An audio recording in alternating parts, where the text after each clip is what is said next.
اللہ تعالیٰ نے جو انسان پیدا کیے ہیں ان کے مزاج مختلف ہیں. ان میں کچھ لوگ ہوتے ہیں جو قوی ہوتے ہیں ارادے کے، جو فیصلہ کر لیا ڈٹ گئے.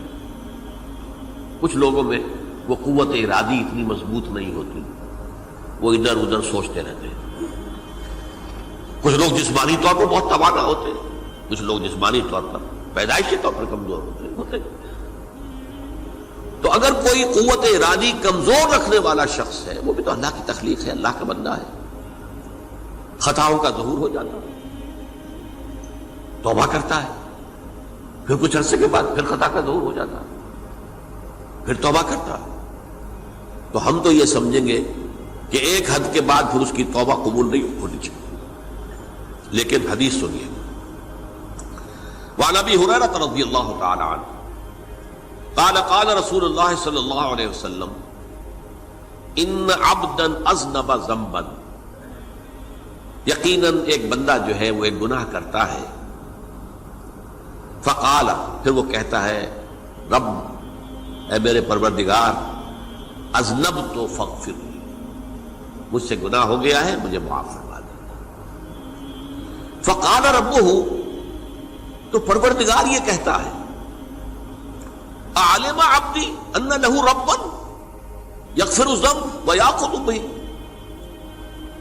میرا یہ بندہ یہ جانتا ہے کہ اس کا ایک رب ہے جو گناہ معاف بھی کر سکتا ہے اور سزا دے بھی سکتا ہے. کیا مانی ہوئے؟ گناہ اس نے کیا ہے لیکن جانتا ہے اللہ کو کہ وہ معاف بھی فرما سکتا ہے، تبھی تو وہ اللہ سے معافی کی درخواست کر رہا ہے. اس کے اس جاننے کی بنیاد پر، اس کے اس علم کی بنیاد پر، اس کے اس ایمان کی بنیاد پر فرمایا غفرت لعبدی، میں نے اپنے بندے کو معاف کر دیا. ثم مکث ما شاء اللہ، پھر وقت گزرا جتنا کہ اللہ نے چاہا. ثم اذنب ذنبا، پھر اس سے گناہ ہو گیا. فقال رب اذنبت ذنبا فاغفر، پھر کہتا ہے پروردگار مجھ سے گناہ ہو گیا، پھر مجھے معاف فرما دے.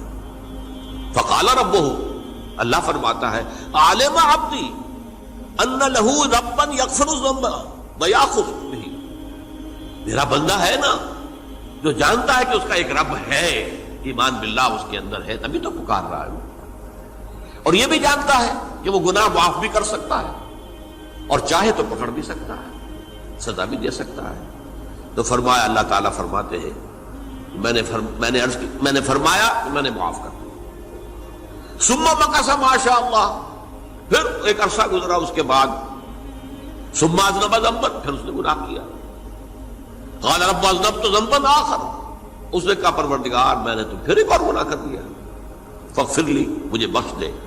فقال اعلم عبدی ان لہ ربا یغفر الذنب ویاخذ بہ، میرا بندہ جانتا ہے نا کہ اس کا ایک رب ہے جسے وہ پکار رہا ہے، کہ وہ جانتا ہے کہ اسے اختیار حاصل ہے کہ چاہے تو بخش دے اور چاہے تو پکڑ لے.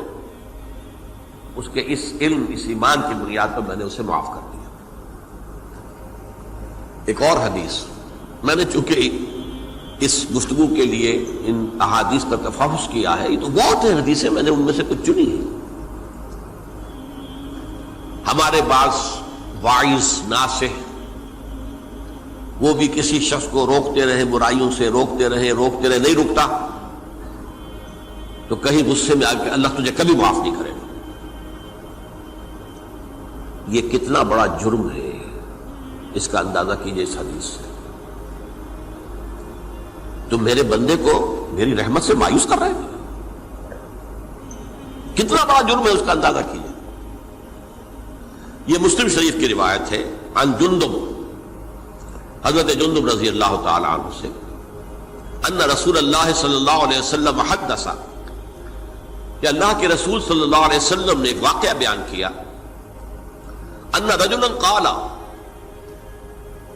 کہ ایک شخص نے یہ کہا واللہ لا یغفر اللہ لفلان، کہ خدا کی قسم اللہ تعالیٰ فلاں شخص کو کبھی معاف نہیں کرے گا. وَأَنَّ اللَّهَ تَعَالَى قَالَ، اس پر اللہ تعالیٰ نے یہ فرمایا منزل الذی یتعالی علیہ، یہ کون ہے جو میرے اوپر حکومت کرنے والا آ گیا، جو میری طرف سے حکم لگا رہا ہے کہ میں کبھی معاف نہیں کروں گا؟ منزل الذی، کون ہے وہ شخص، الذی یتعالی علیہ انی لا اغفر لفلان، کہ میں فلاں شخص کو کبھی معاف نہیں کروں گا، قد غفرت لفلان، اس کو تو میں نے معاف کر دیا، واحبطت عملہ، اس شخص کے تمام اعمال میں نے ضائع کر دیے کہ تم نے میرے بندے کو مایوس کیا۔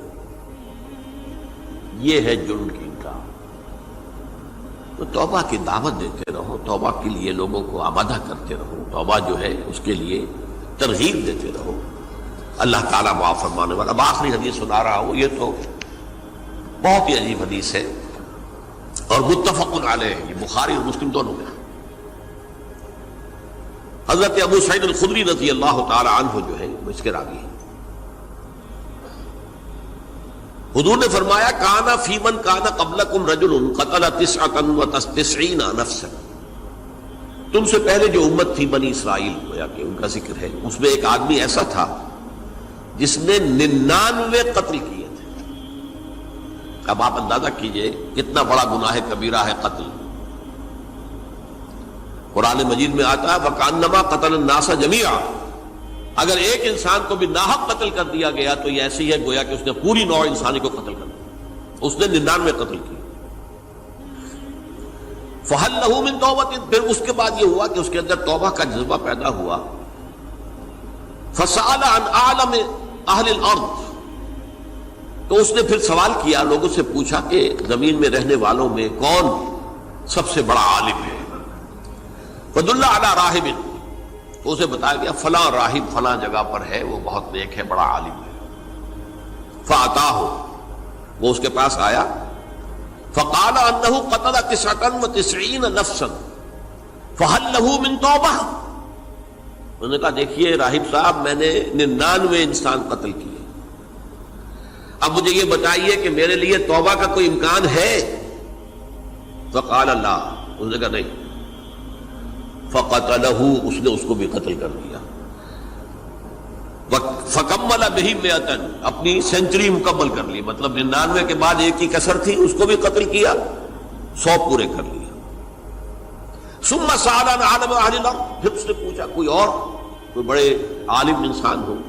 فَدُلَّ عَلَى رَجُلٍ عَالِمٍ، پھر اس کی رہنمائی کی گئی ایک بڑے عالم شخص کی طرف۔ فَقَالَ إِنَّهُ قَتَلَ 100 نَفْسٍ، تو اس نے وہاں جا کر کہا کہ میں 100 انسان ہلاک کر چکا ہوں، قتل کر چکا ہوں۔ فَهَلْ لَهُ مِن تَوْبَةٍ، میرے لیے توبہ کا کوئی امکان ہے؟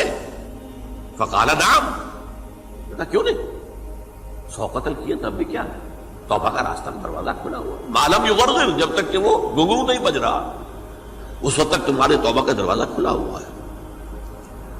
فرمایا نعم، وَمَن يَحُولُ بَيْنَهُ وَبَيْنَ التَّوْبَةِ، تمہاری توبہ کے درمیان اور تمہارے درمیان کون حائل ہو سکتا ہے؟ توبہ کا دروازہ کھلا ہے۔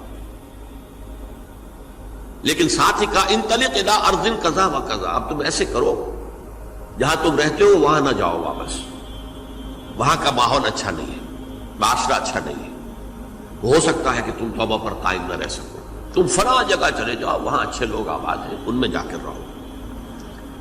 فإن بها اناس یعبدون اللہ تعالی، وہاں ایسے لوگ آباد ہیں جو اللہ کی بندگی کرتے ہیں۔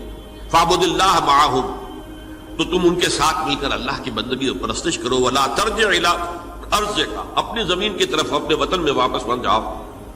فإنها ارض سوء، وہ بری جگہ ہے۔ فانطلقا، تو وہ چل پڑا، ہجرت کر رہا ہے، اس جگہ جا رہا ہے جہاں کا راہب نے بتایا تھا۔ حتی اذا نصف الطریق، جب آدھا راستہ اس نے پورا کر لیا، اتاہ الموت، موت آ گئی۔ فاختصمت فیہ ملائکۃ الرحمت و ملائکۃ العذاب، اب وہ جہنم کے فرشتے بھی آ گئے اس کی جان قبض کرنے کو، اور جنت کے بھی آ گئے۔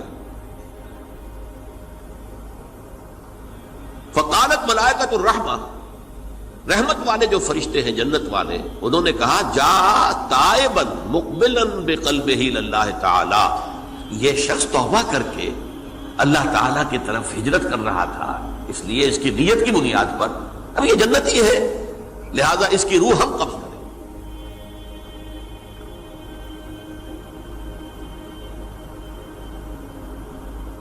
وقالت الملائکۃ العذاب، اور وہ جو عذاب والے فرشتے ہیں وہ کہیں گے انہ لم یعمل خیرا قط، تو نے توبہ کے بعد کوئی نیک عمل تو کیا ہی نہیں، تو کس بنیاد پر اس کو تم جنت میں لے جاؤ گے؟ اس کو تو دوزخ میں جانا چاہیے۔ فَأَتَاهُ مَلَكٌ فِي صُورَةٍ آدمی، تو ان کے پاس اللہ نے ایک اور فرشتے کو بھیج دیا آدمی انسانی شکل کے اندر، فَجَعَلُوهُ بَيْنَهُمْ، تو ان فرشتوں نے کہا بھائی ہمارا فیصلہ کرا دو، اس کی روح ہم لینا چاہتے ہیں یا ہم لینا چاہتے ہیں، انہیں حکم بنا لیا۔ فَقَالَ قِيسُوا مَا بَيْنَ الْأَرْضَيْنِ فَإِلَىٰ أَيَّتِهِمَا كَانَ أَقْرَبَ، کہ تم فاصلہ ناپ لو جہاں سے وہ چلا ہے اور جہاں جا رہا تھا اور یہاں اس کی موت ہو رہی ہے، تو کون سا فاصلہ زیادہ ہے؟ جب ناپا گیا، بلکہ ایک حدیث میں آتا ہے کہ اس پر اللہ نے زمین کو جو ہے حکم دے دیا، ایک طرف والی زمین تو سکڑ جا، دوسری والی جو ہے تو پھیل جا، تاکہ وہ جدھر جو جا رہا تھا وہ زیادہ قریب ہو جائے بنسبت اس کے کہ جہاں سے وہ چلا تھا۔ تو اس فیصلے پر پھر جو فرشتے تھے، جو کہ رحمت کے فرشتے تھے، وہ اس بندے کو لے گئے جنت کے اندر۔ یہ ہے توبہ کی عظمت اور اس کی تاثیر۔